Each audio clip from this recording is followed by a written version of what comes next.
Are you craving something a little bit sweet, a little bit salty, and with a whole lot of crunch?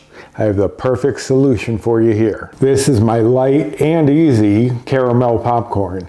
If you follow me on social media, you've probably already seen it. It's amazing how quickly this comes together and how delicious it is. Great for a snack, a movie time treat, or even for the upcoming New Year's Eve celebrations. So if you'd like to see how this is done, stick around because it's coming up next.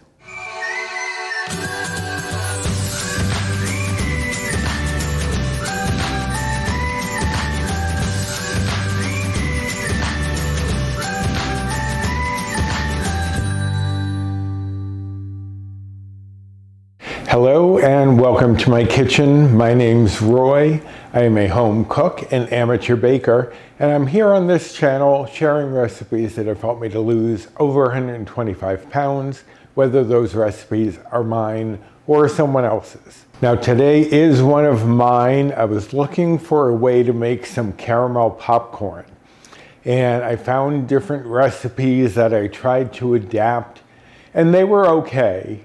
But it wasn't until I thought of doing this little trick that it actually worked. Now this is going to take very few ingredients, so let us go over them. I have here 25 Werther's Originals sugar-free caramel hard candies. And that is from a 2.75 ounce bag. It comes with 25 in here. If you get a larger bag, you would just count out 25 to get that same amount. Now I tried all sorts of caramel versions with brown sugar replacement and everything else. And like I said, they were good, but not great. But melting down these Werther's candies, that did the trick. And to help me along with that melting process and also give us a little buttery flavor, I have 1 tablespoon of light butter. And you can double, triple, quadruple this recipe if you want. But I'm making this for 6 people. So right here I have 3 tablespoons of unpopped popcorn kernels. For some reason in the app, the healthy app, I'm on the Healthy Better Balanced plan, which is equivalent to the old WW Blue plan, which I guess is basically the WW plan at this point. For some reason on the app, I was getting different popcorns and different numbers. I'm not sure why certain ones are coming up at different bites because, like I said, it's just popcorn, unless somebody's added something to it. But I found a baseline for the store brand that I'm using, and that is what I'm going by for the bites and points. Now, 3 tablespoons will make 6 cups of popcorn. Typically, it's 1 tablespoon of unpopped kernels will make 2 cups of popcorn. So that is what you can go by depending on how many servings you want to make. This is going to make 6 servings, about 1 cup each.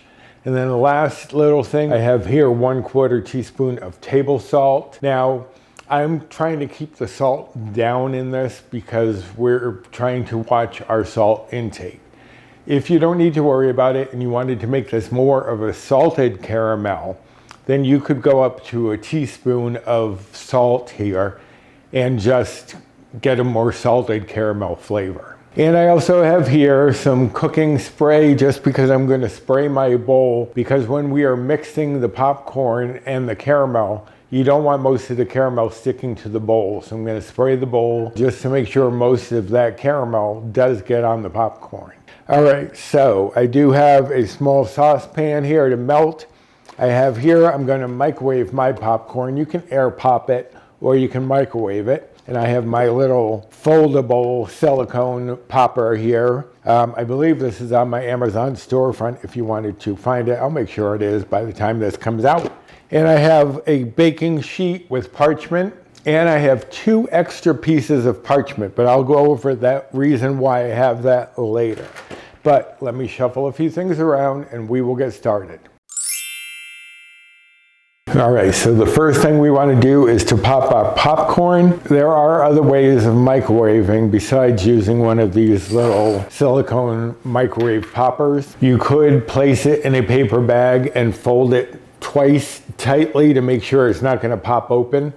and then put that in. I've actually seen people staple them shut. I am not putting staples in a microwave, but just folding it tightly twice to make sure that fold holds should be enough. Or you could get a large bowl like this and put a dinner plate over the top. But you do want to make sure that when you're taking it out, you're using oven mitts because that bowl will be hot. I don't have to worry so much with my silicone. I will have to worry a little bit about the steam that might come up. I put my 3 tablespoons in, I'm going to put the lid on. And now this lid in here, as the popcorn pops, it'll start rising up with the popcorn, but it's just to keep everything down in there so it's not popping all over my microwave. Now this will go in the microwave. I'm going to set it for 4 minutes, but you really just want to check by listening. And if there are a few seconds between each of the pops, that's when you want to stop. Because if it's like pop, wait a few seconds, pop, that's when you want to say, okay, it's time. You don't want to let your popcorn burn, which it can if you let it sit too long and it's already popped. So 4 minutes or so, and I will be back. All right, so this actually only took 3 minutes for this to pop, and I'm going to just let it sit for a second because occasionally that heat in there is still popping them. So I want to make sure that I'm not going to pull up the lid and then suddenly one of them pops at me. But we're going to remove the lid and then carefully remove them because you do not want any of the kernels that didn't pop to get into our caramel popcorn. So I'm just going to scoop it out, and I've already sprayed my bowl with the silicone spray because I'm going to be mixing it all in here. Okay, so I have a small, maybe teaspoon, half a teaspoon of kernels that didn't pop. So I'm going to get rid of those, and then we were going to move on to our caramel sauce. Okay, so I have my small saucepan here. I'm going to set that over medium heat, and I'm going to add in the butter, the caramel, and the salt. And what we're going to do is just keep stirring these until the caramels melt down and become liquid. Now this will take anywhere from 5 to 8 minutes to melt this down, and you want to keep stirring this as it melts because you don't want the caramel to sit in one spot for too long because it might scorch. So give me a few minutes and I'll be back.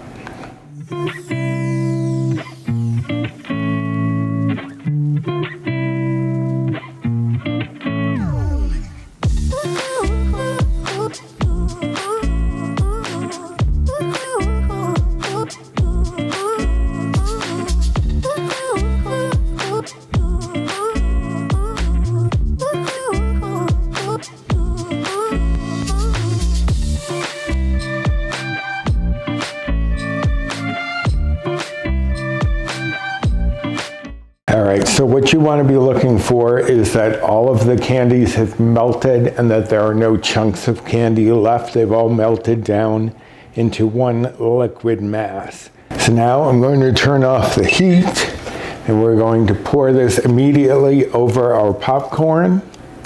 You want to make sure you get all of that out that you can, and then quickly stir that through our popcorn here, trying to coat as much of the popcorn as you can. You're probably not going to get every piece right now, but that's okay.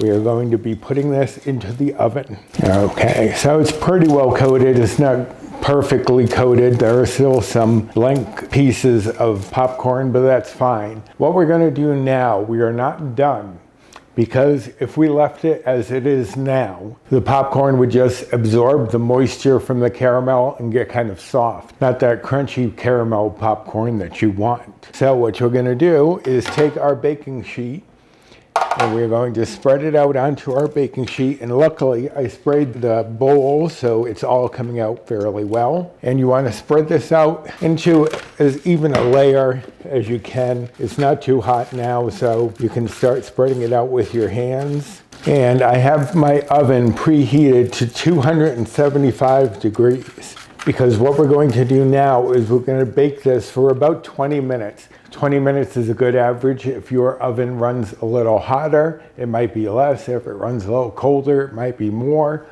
But 20 minutes is usually a good gauge, because all we're really wanting to do is we're going to dry out the caramel popcorn, but we're also going to allow that caramel to soften up a little bit and actually spread more throughout the popcorn, which is why I wasn't too worried about making sure all of the kernels were covered at first. Now, I did want to mention that Werther's has 3 different flavors of these hard candy caramels.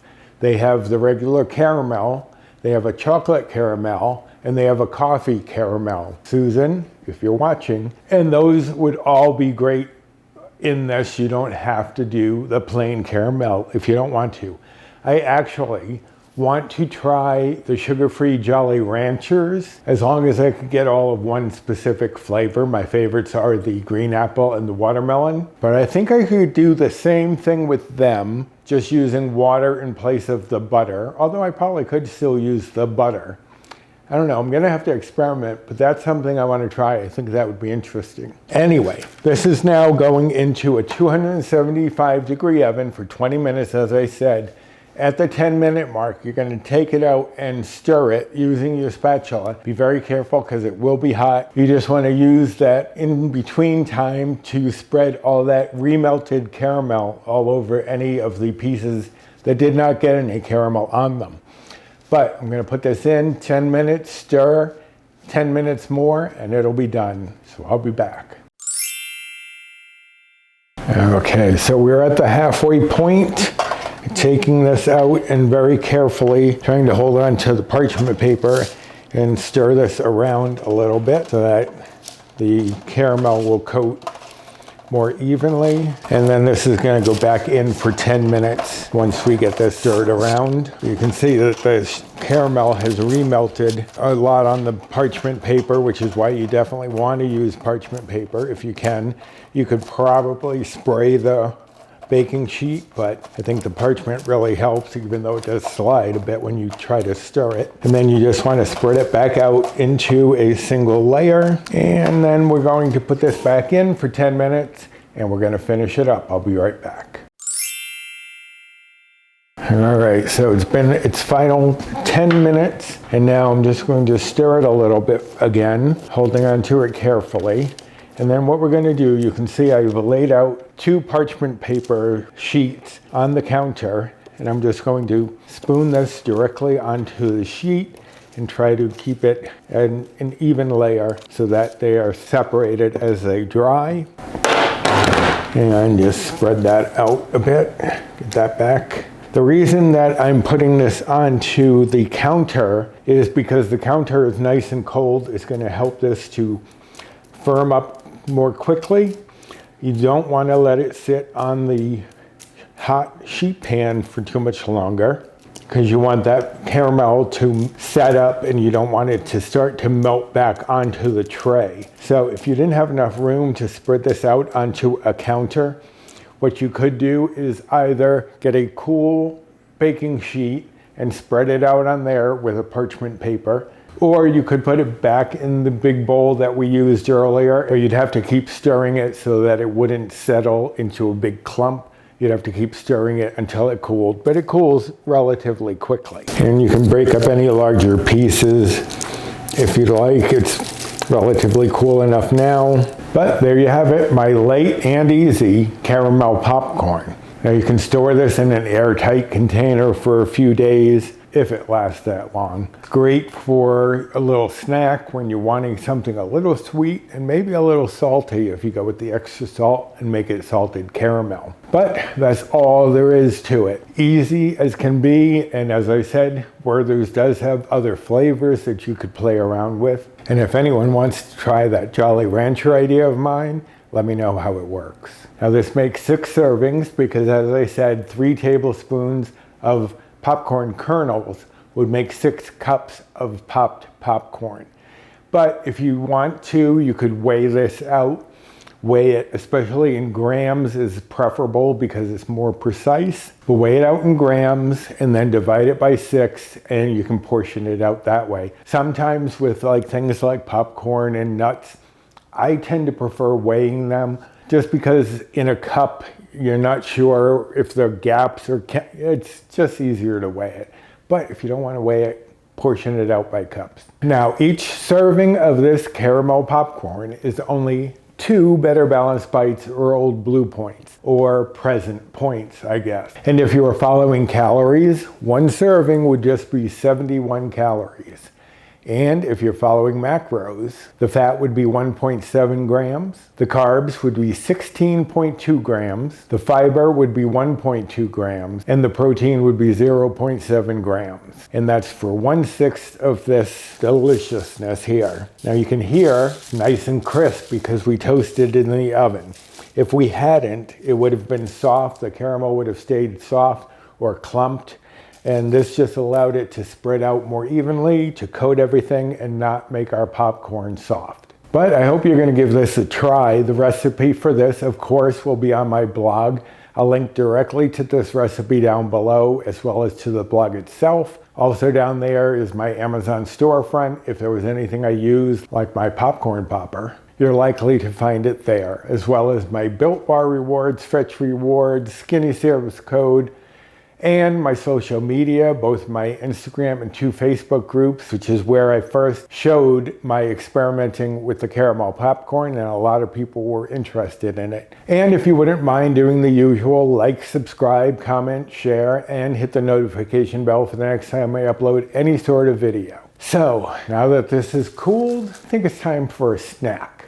So, until next time, bye.